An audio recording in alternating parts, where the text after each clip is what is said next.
छात्रों, इसके पहले मैं आपको जो है मानव के नर जन्म तंत्र के बारे में पढ़ा रहा था। डिटेल्स मैंने आपको समझाया। आप ध्यान देंगे कुछ हमने परिवर्तन किया है। पहले मैं आपको तथ्य पढ़ाता था और अब मैंने जो है बोर्ड बनवा लिया है। अब मैं इसे बोर्ड पर ही आपको पढ़ाऊँगा, जो आपको देखने समझने में सुविधा होगी। आइए, मैं जो है मानव जन्म तंत्र का चित्र पहले से मैंने बना दिया है।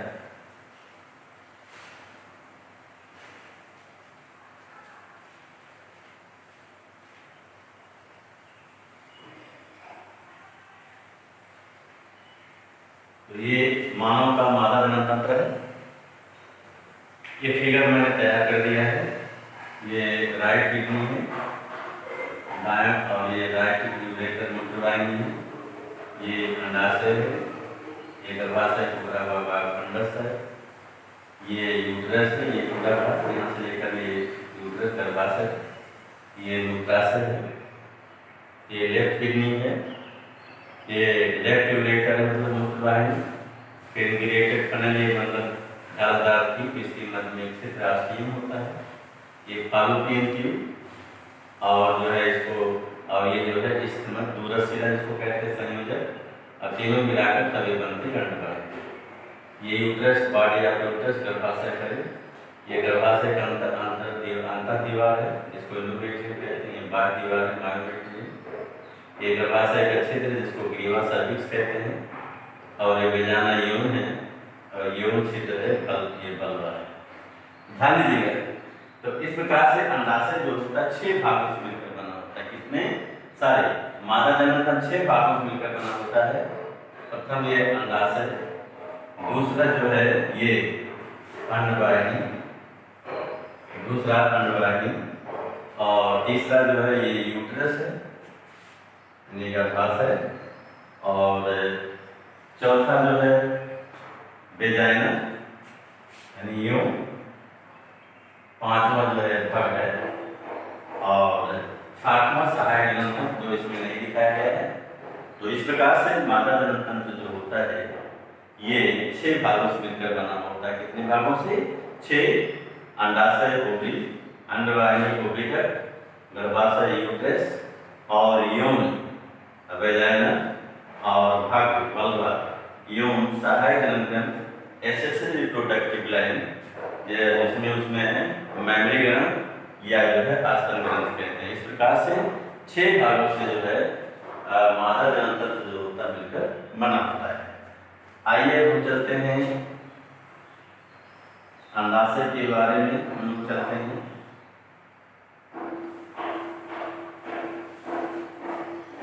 अंडाशय के बारे में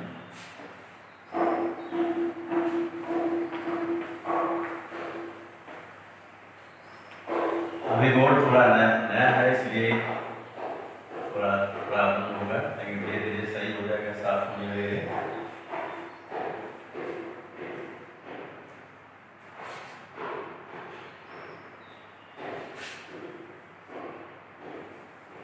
आइए अंडाशय के बारे में, ये पहले इसकी लोकेशन जानते हैं, स्थिति जानते हैं।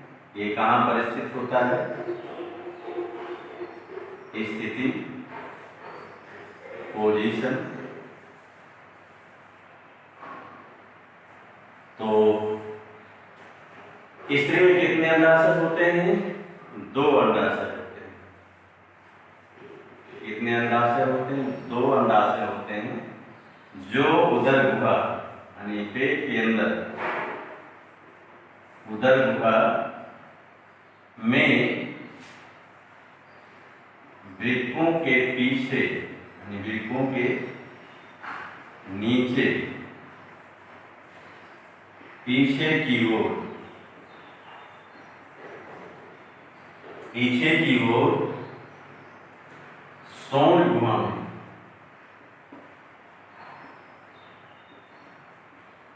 सौण भाग में, या गुहा लिख सकते हैं, सौण भाग में, गुहा में गर्भाशय के इधर उधर गर्भाशय के इधर उधर स्थित होते हैं। तो स्त्री कितने अंडाशय होते हैं? 2 अंडाशय होते हैं, जो उदर गुहा में वृक्कों के नीचे पीछे की ओर श्रोण भाग में या श्रोण गुहा में गर्भाशय के इधर उधर जो होते हैं स्थित होते हैं। इसका आकार कैसे होता है? इसका शेप कैसे होता है? इसका आकार जो होता है बादाम के, इसका आकार जो होता है बादाम के समान एवं चपटा होता है। क्या होता है? चपटा होता है। नेक्स्ट, माप साइज। तो ध्यान दीजिएगा, अंडाशय की जो है ये लंबाई होती है 2 सेंटीमीटर और मोटाई जो होती है, ये थिकनेस जिसको कहते हैं, ये 8 मिलीमीटर होती है। तो इसे समझिए, स्थित में स्त्री अंडाशय 2 अंडाशय, 2 अंडाशय होते हैं जो उदर गुहा में वृक्कों के नीचे पीछे की ओर श्रोण भाग या श्रोण गुहा में गर्भाशय के इधर स्थित होते हैं। दूसरा आकार, अंडाशय जो होता है ये बादाम के समान या बादाम के आकार का योग चक्का होता है।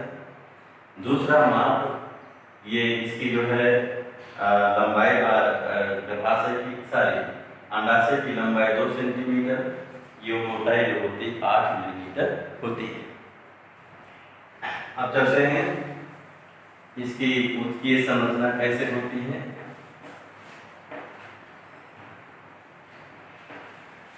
अंडाशय की उत्की,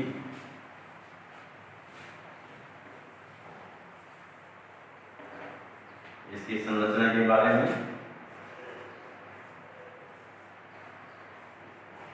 अंडाशय की उत्की हिस्टोलॉजी,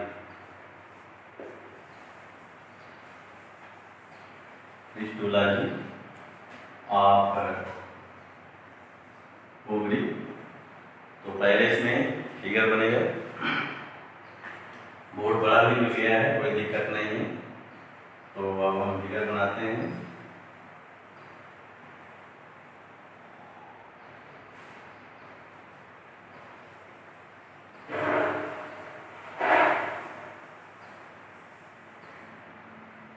ये अंडाशय का फिगर बन रहा है, थोड़ा समय लगेगा।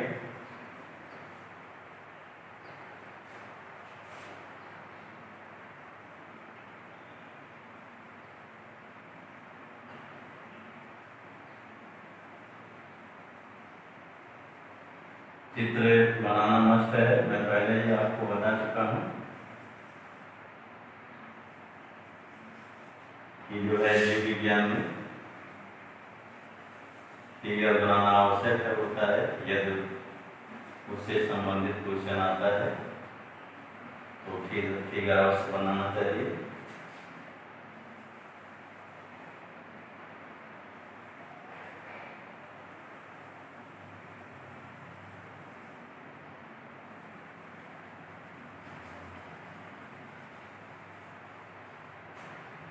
तो ये फिगर है,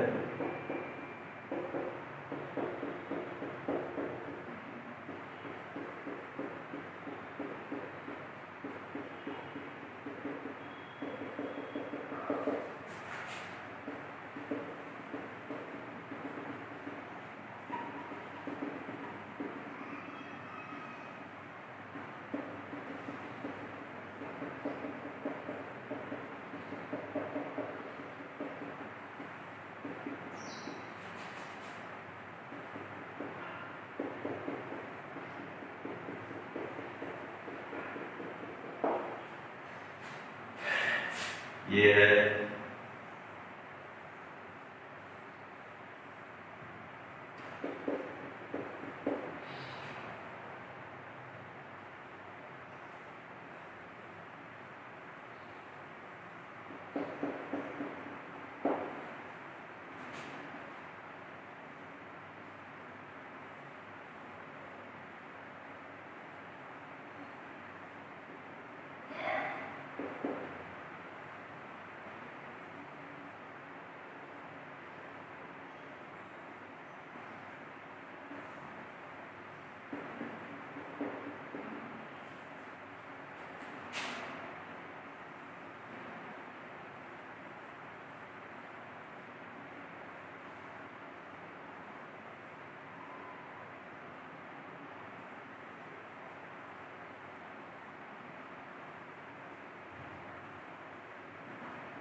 ये अंडाशय में जो है जनन कोशिकाएं जो होती हैं, जनन इपिथीलियम की जनन कोशिकाएं विभाजित होती हैं और विभाजित होकर के एक समूह बनाती हैं और समूह बनाती हैं। उस समूह को जो होता है अंडाशय जो है वो क्या कहा जाता है, या उसको ग्रैफियन तो क्या कहा जाता है?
ये है जनरल इपिथेलियम, जनरल इपिथेलियम, और इसको कहते हैं ओविजीरस ट्यूब कहते हैं, ओविजीरस ट्यूब कहते हैं, और इसको कहते हैं प्राइमरी oocyte। ये डबल लेयर्ड फाल्फी, डबल लेयर्ड फाल्फी। यह है ओवोनी,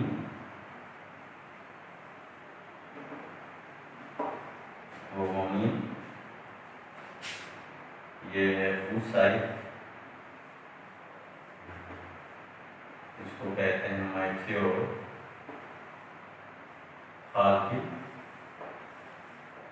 ये खाली स्थान है, इसको फॉलिकुलर कैफी कहते हैं। और ये जो है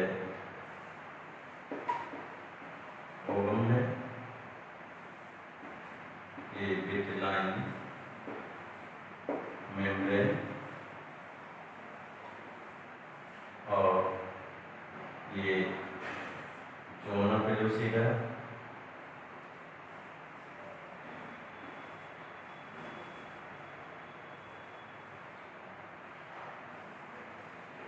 ये जो है बाहर की ओर है टोना रेडिएटा। और जो देख रहे हैं इसको मेम्ब्रेना, ग्रैनुलोसा कहते हैं, मेम्ब्रेना ग्रैनुलोसा। ये रप्चर्ड मैंने फटी हुई, रप्चर्ड फाल्फी। ये जो आप देख रहे हैं इसको थोड़ा इस तरह कर देते हैं, ये ब्लड का देख सकता है।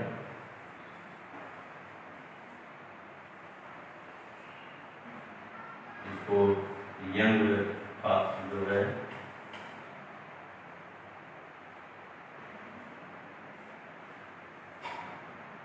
यंग कार्पस ल्यूटियम कहा जाता है। ये जो है मैच्योर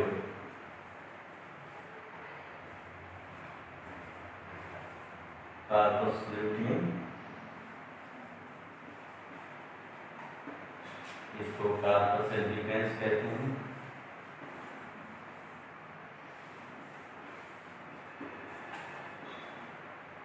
कार्पस एल्बिकेंस। तो छात्रों ये जो है हमने फिगर जो है कंप्लीट कर दिया है। आगे चलते हैं इसके संरचना के बारे में, अंडाशय संरचना के बारे में ध्यान दीजिएगा। अंडाशय के चारों ओर त्रिस्तरीय, त्रिस्तरीय मतलब 3 स्तरों का, त्रिस्तरीय खोल या आवरण होता है, खोल या आवरण होता है। इसमें जो है बाहर की ओर जो है, सबसे बाहर की ओर, जो इसमें नहीं दिखाया गया है, बाहर की ओर जो है उदरगुदीय पेरिटोनियम होता है, पेरिटोनियम का आवरण होता है, एक पतली झिल्ली होती है। मध्य में यहाँ लिखा है, आपने देखा है, जनन इपिथेलियम है, मध्य में जनन इपिथेलियम का स्तर, यहाँ पर लिखा भी हमने जनरल इपिथेलियम। और भीतर की ओर श्वेत तंतु में संयोजी ऊतक का बना स्तर होता है, जिसे जो है ट्यूनिका एल्ब्यूमिनिया कहा जाता है, एल्ब्यू यूनियन ट्यूनिका एल्बुमिन कहा जाता है। हाँ ध्यान दीजिएगा, ये थोड़ा सा दबा हुआ स्थान है, इसको हीरस या नाभिका कहते हैं। इसको पहले ध्यान दीजिएगा। अंडाशय में एक जो होता है दबा हुआ भाग होता है, इसको नाभिका कहा जाता है। इसी स्थान से जो है अंडाशय जो होता है एक उदरगुलीय पेरिटोनियम के बलन से बना आंत्रयोजनी या झिल्ली के द्वारा जो होता है, जिससे मीजोबैरियम कहते हैं। मीजोबैरियम कहा जाता है के द्वारा स्वर्ण गुहा के दीवार से अंडाशय जो होता लगा होता है। साथ ही यही स्थान जो है अंडा जो है तंत्रिका तंतुओं और रुधिर वाहिनियों के लिए जो होता प्रवेश करने के लिए स्थान प्रवेश जो होता बनाता है। अब आइए हम ये बता रहे थे कि जो है अंडाशय में 3 स्तरीय खोल होता है। बाहर की ओर जो होता है उदरगोलीय पेरिटोनियम आवरण होता है, मध्य में या जो बनाई है जनन पीथियम है, और सबसे भीतर की ओर ओवेरी बना है, ये ट्यूनिका एल्बुमिन नामक जो होता है होता है। ध्यान दीजिए, इसमें जो है इसके जो है मध्य भाग अंडाशय में जो ये मध्य भाग होता है, इसके अंदर की भाग को जो होता है स्टोमा कहा जाता है। क्या कहा जाए? स्टोमा कहा जाता है। स्टोमा 2 भागों में विभक्त होता है। एक को कार्टिकल स्टोमा कहते हैं और ये जो बीच वाला होता है इसको जो है मेडुलरी स्टोमा कहा जाता है। Medullary stoma.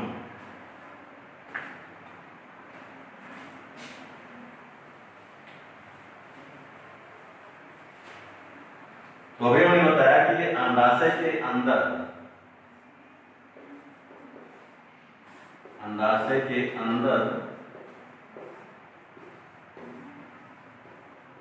के ऊतक को क्या कहते हैं? हिंदी में इसको कहते हैं पीठिका या स्ट्रोमा।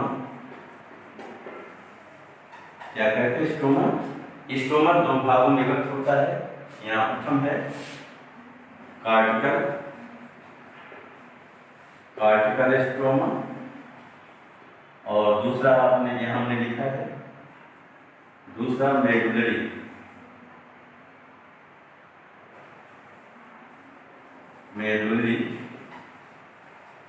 स्ट्रोमा। इस प्रकार से जो इसका अंदर का उत्तर 2 भागों में स्ट्रोमा 2 भागों में विभक्त होता है।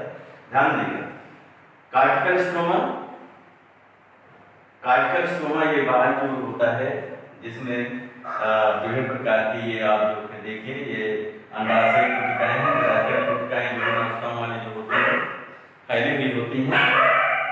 और मेडुलरी स्ट्रोमा ये भीतर छोड़ देने से जिसमें पीले लचीले तंतुओं या तंत्रिका तंत्र वाहिनियां जो इसमें होती हैं। अब आइए जो है अंडाशय की जो है कार्टिकल स्ट्रोमा में जो अंडाशय कोशिकाएं होती हैं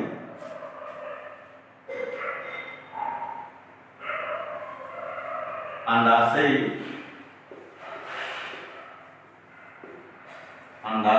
कोशिकाएं इसको कहते हैं। इसको ओवेरियन फॉलिकल्स या इसको जो है ग्रेफियन कोशिकाएं या फॉलिकल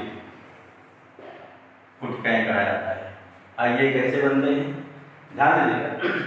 इसमें जो है अंडाशय कोशिकाओं के निर्माण के समय जो होता है ये एपिथेलियम की जनन कोशिकाएं जो होती हैं, ये जनन कोशिकाएं विभाजित होकर के कोशिकाओं के एक समूह के रूप में एकत्र हो जाती हैं, जिसे ओविजियस ट्यूब कहा जाता है। क्या कहा जाता है? ओविजियस ट्यूब क्या होता है? जनन कोशिकाओं का एक समूह होता है। धीरे धीरे जनन कोशिकाओं के समूह जो होता है वृद्धि करके स्ट्रोमा में नीचे की ओर फंसने लगता है और अंत में जनन एपिथेलियम से अलग हो जाता है। प्रत्येक कोशिकाओं के समूह के बीच में जो होता है एक जो है ये ओगोनियम होता है, यहाँ पर भी है एक ओगोनियम या अंडजन होता है। क्या होता है? अंडजन। वृद्धि के फलस्वरूप जो है इसमें कोशिका द्रव्य, कुछ कोशिका द्रव्य की मात्रा एकत्र हो जाता है, जिसे ओगोनियम को या अंडजन कोशिका को अब अंड कोशिका oocyte कहते हैं। क्या कहते हैं? oocyte। इसके बाद क्या होता है? अब जो है इस जो है समूह या इस पुटका की कोशिकाएं जो होती हैं, फॉलिकुलर ग्रैफियन पुटकाएं, अंडाशय पुटकाएं की कोशिकाएं जो देख रहे हैं, ये भी कोशिकाएं वृद्धि करके जो होती हैं, वृद्धि करके पुटकाओं के अंदर एक गुहा बनाती हैं, जिसे फॉलिकुलर कैविटी या पुटका गुहा कहते हैं, जिसमें एक द्रव भरा होता है, जिसे पुटका द्रव या फॉलिकुलर फ्लूइड कहते हैं।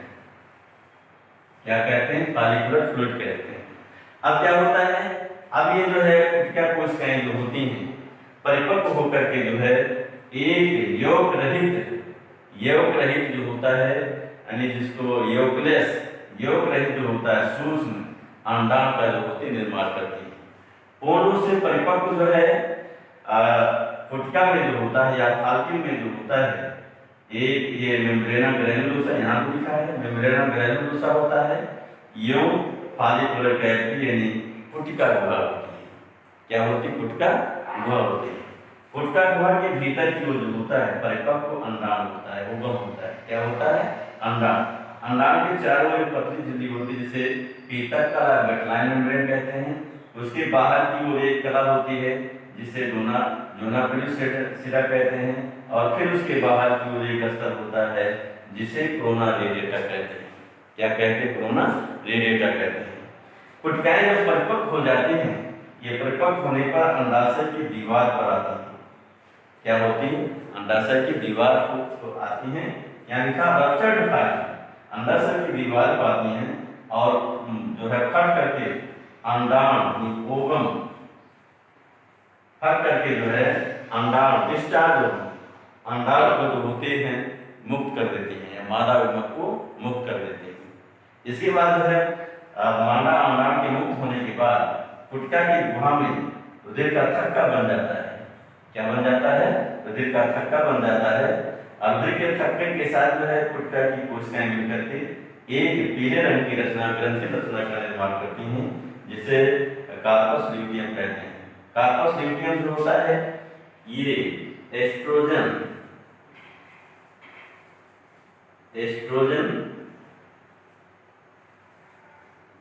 यौन जो है रिलैक्सिन नामक मादा हार्मोन को स्रावित करते हैं।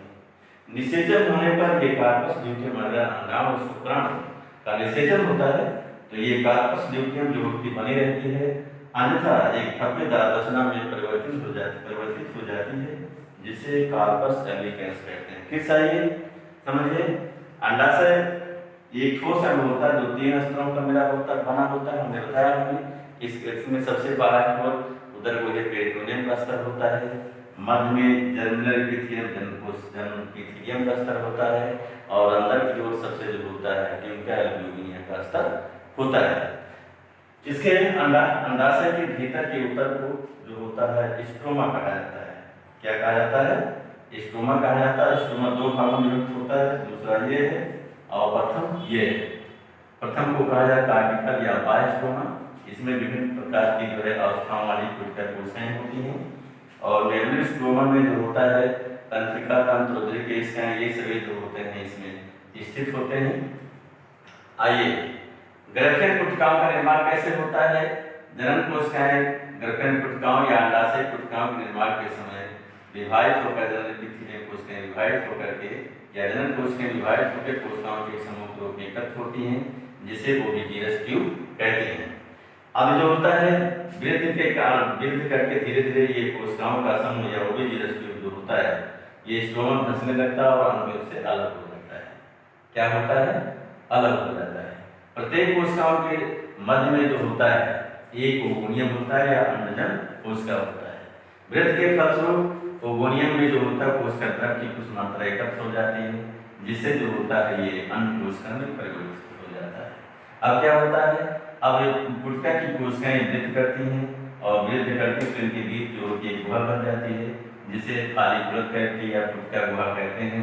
इसमें एक द्रव भरा होता है जिसे गुटका द्रव या फॉलिकुलर फ्लूइड कहते हैं। अब क्या होता है, अब गुटका की कोशिकाएं परिपक्व होकर के एक योग रहित जो होता है अंडाणु ओवम का निर्माण करती है। किसका निर्माण करती है? ओवम। पूर्ण से परिपक्व जो है फालिक्यूल या गुटका में जो होता है ये मेम्ब्रेना, यहाँ भी लिखा है मेम्ब्रेना ग्रैनुलोसा होता है और गुटका गुहा होती है। गुटका गुहा के मध्य में जो होता है अंडाणु होता है। अंडाणु के चारों जो होता है बेटलाइन मेम्ब्रेन पृथक कला होती है। फिर उसके बाहर की ओर एक स्थल होता है जिसे जोना जो होता है पेरिसिला कहते हैं, और फिर उसके बाहर के एक स्थल होता है जिसे जोना रेडिएटर कहते हैं। पूर्ण से परिपक्व होने पर यह कोशिकाएं अंडाशय कोशिकाएं या ग्राफिक कोशिकाएं जो होती हैं अंडाशय की दीवार पर आती हैं और रचड़ और फट करके जो होती हैं ये अंडाणु को जो होती हैं मुक्त कर देती हैं। इस अवस्था को ओवुलेशन या अंडोत्सव कहा जाता है।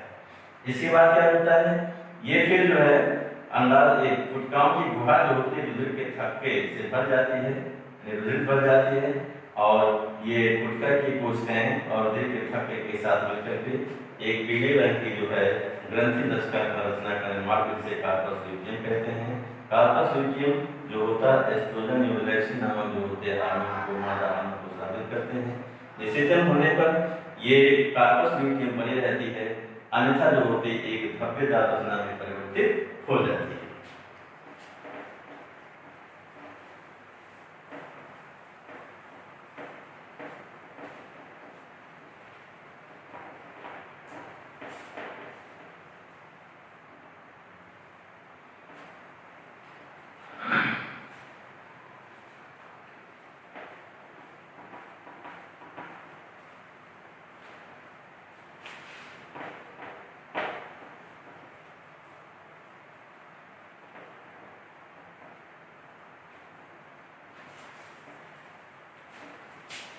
अब आइए दूसरा पार्ट चलते हैं इसका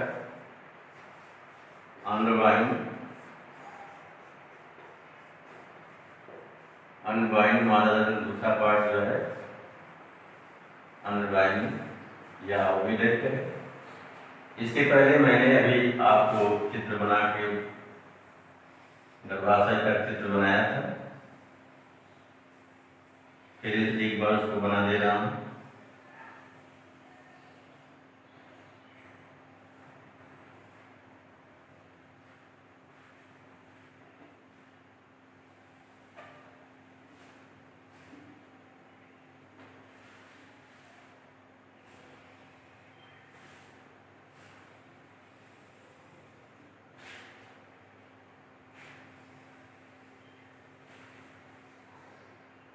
उसको बताने के लिए मैं पूरा चित्र बनाना पड़ रहा है।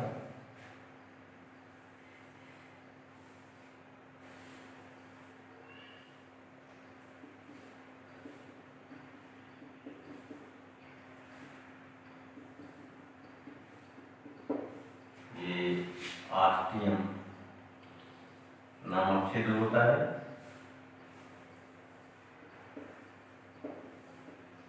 आस्टियम इसको फिम्ब्रिएटेड की या फनल कहा जाता है।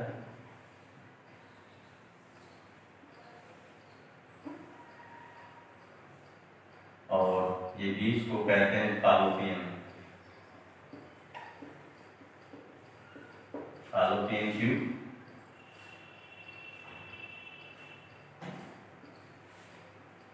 और इस वाले पार्ट को लास्ट पार्ट को स्टमक कहा जाता है।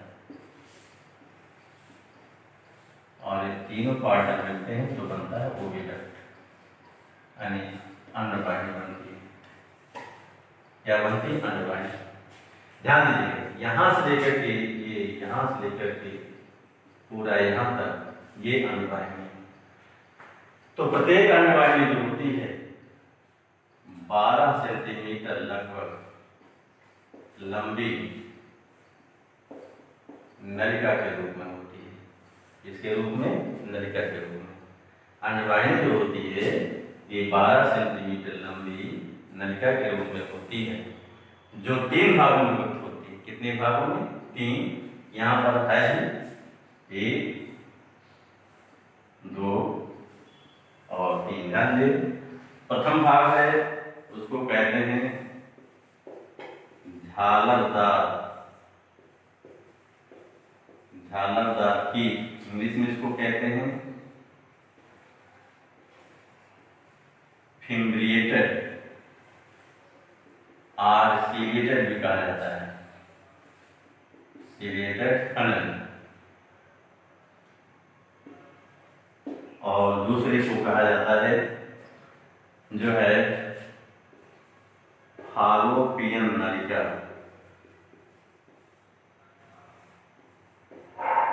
फालोपियन नलिका या इसी को निषेचन नलिका भी कहा जाता है। फालोपियन ट्यूब। और तीसरे को जो होता है वो दूरस्थ सिरा या संयोजक कहते हैं, या इसको जो है स्टमक कहते हैं।